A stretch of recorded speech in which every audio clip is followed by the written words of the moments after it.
Assalamualaikum warahmatullahi wabarakatuh. Halo anak-anak, apa kabar kalian hari ini? Alhamdulillah, luar biasa, selalu ceria. Baik anak-anak, hari ini kita akan belajar melanjutkan materi tema 4, yaitu materi kelas 4, tema 4, subtema 3, pembelajaran 1. Sebelum kita belajar, mari kita berdoa terlebih dahulu. Berdoa menurut agama dan kepercayaan masing-masing. Doa dipersilahkan.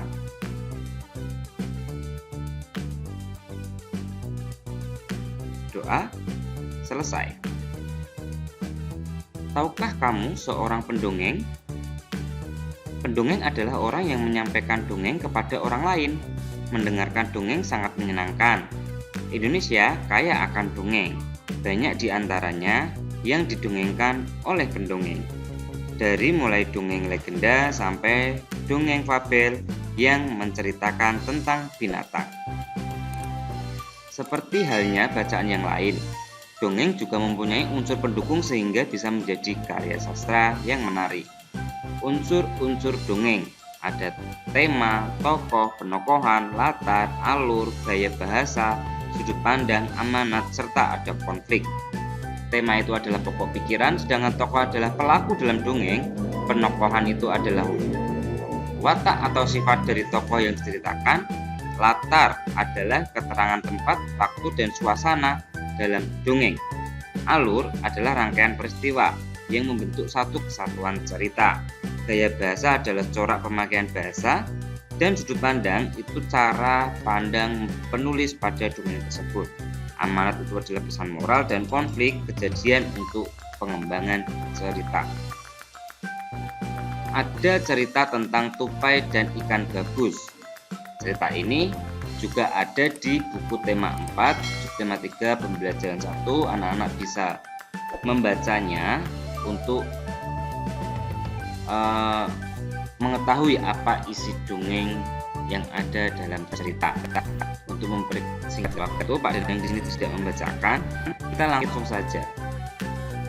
Nanti anak-anak bisa membaca melalui buku tema 4.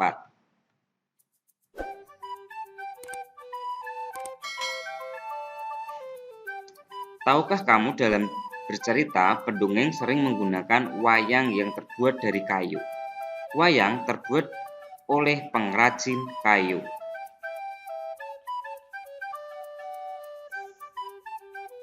Pengrajin kayu adalah salah satu jenis pekerjaan yang ada di sekitar kita. Selain mengrajin, kita juga dapat menemukan beragam jenis pekerjaan lainnya yang digeluti oleh orang tua kita. Ragam pekerjaan orang tua itu ada guru, peternak, pedagang, montir, koki, penjahit, nelayan, petani, dan masih banyak lagi. Jenis-jenis pekerjaan orang tua kita secara umum terbagi menjadi dua jenis, yaitu hanya ada pekerjaan yang menghasilkan barang dan pekerjaan yang menghasilkan jasa. Jadi, ayo ditebak. Pekerjaan orang tua kalian masing-masing itu termasuk pekerjaan jenis menghasilkan barang atau jenis menghasilkan jasa. Contoh pekerjaan yang menghasilkan barang yaitu petani dapat menghasilkan padi, sayur, ataupun buah. Sedangkan nelayan dapat menghasilkan ikan. Peternak dapat menghasilkan daging, susu, dan telur. Penjahit menghasilkan pakaian. Dan koki bisa menghasilkan makanan.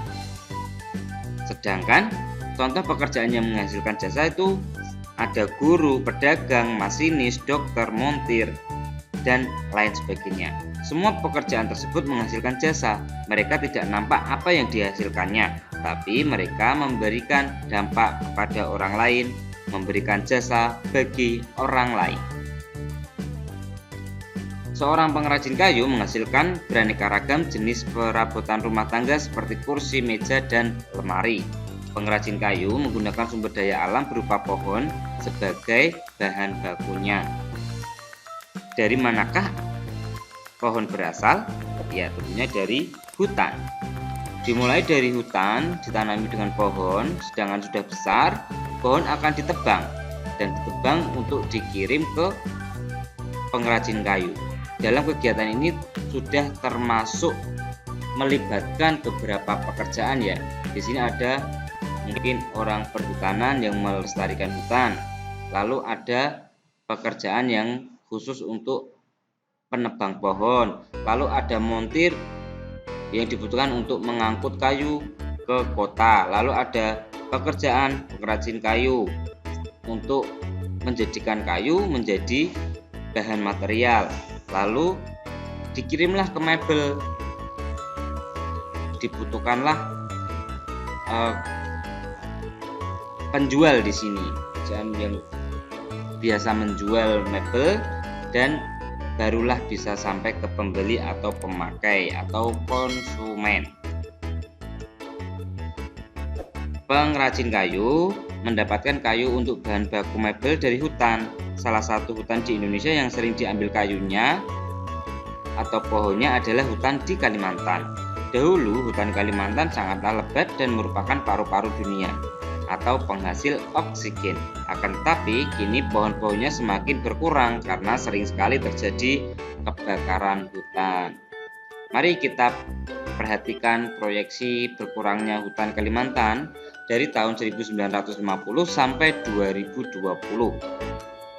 Nah, bisa kita lihat di tahun 1950 Pulau Kalimantan itu nampak hampir penuh dengan warna hijau.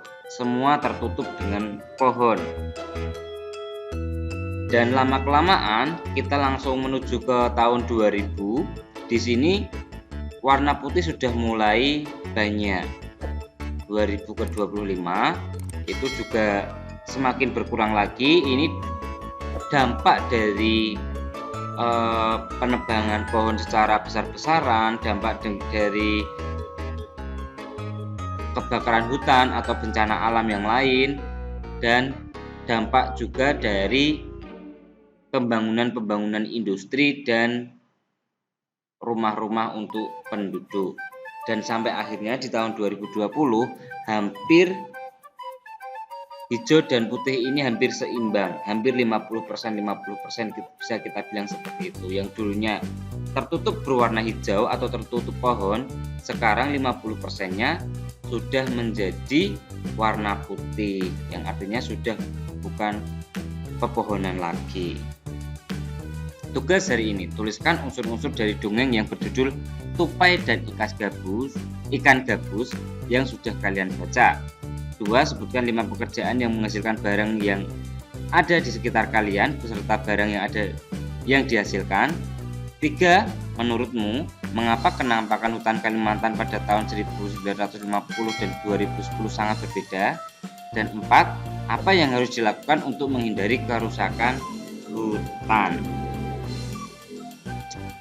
Demikianlah materi kita kali ini. Kita membutuhkan alam untuk menunjang seluruh kehidupan kita.